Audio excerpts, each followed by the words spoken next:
অষ্টমী মানেই কিন্তু শাড়ি। আর এবারে যেহেতু বিয়ের পর আমার প্রথম দুর্গা পুজো, তাই ভেবেছিলাম একটু লাল পাড় সাদা শাড়ি পরবো, কিন্তু তারপর বললাম না, একটু অন্যরকম পরা যাক। এই যে আমার যা মানে আমার দিদিভাই এই গোল্ডেন কালারের শাড়িটা দিয়ে পাঠিয়েছে, আমার খুব পছন্দ হয়েছিল। আর শাড়িটা এতই নরম, ভেবেছিলাম একটা এরকম পাঞ্জাবি কালারেরও অরেঞ্জ ব্লাউজের সাথে পরবো, কিন্তু অরেঞ্জ ব্লাউজ আর কেনা হয়নি। তাই রেডটার সাথে পরবো না ব্লুটার সাথে পরবো, কনফিউজড হয়েছিলাম।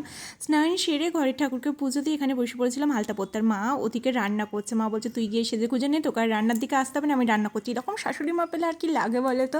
দেন আমি এখানে রেডি হচ্ছি, আর মা কিন্তু ওখানে আমার আগেও রান্না বান্না করে রেডি হয়ে গেছে।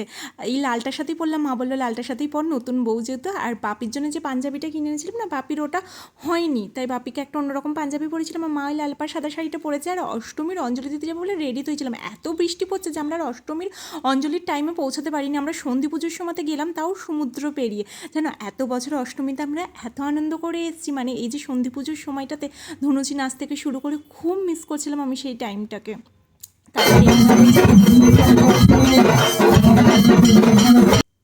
দিল্লিতেও না সন্ধি পুজোটা বেশ সুন্দর করে হলো, বেশ ভালো লাগলো, দেখেও মনটা শান্তি হয়ে গেল। তারপর পুজো শেষে এই যে এখানে সবাই না ঠাকুরের প্রসাদ খাবে বলে বসেছিল। আসলে পুজো 4টে দিনই আমাদের এখানে খাওয়ায়, কিন্তু এবারে এত বৃষ্টি হয়েছে যে ওইভাবেই সবাইকে বসে খেতে হচ্ছে। আর এই যে বাড়ি এসে একটু ফটোশ্যুট করা হয়ে গেল। আর মা এখানে তো সব কিছু রান্নাবান্না করে রেখেছিল, আমি সবাইকে খেতে দিলাম। শুভ মহা অষ্টমী, দুগ্গা দুগ্গা, আজ তবে আসি।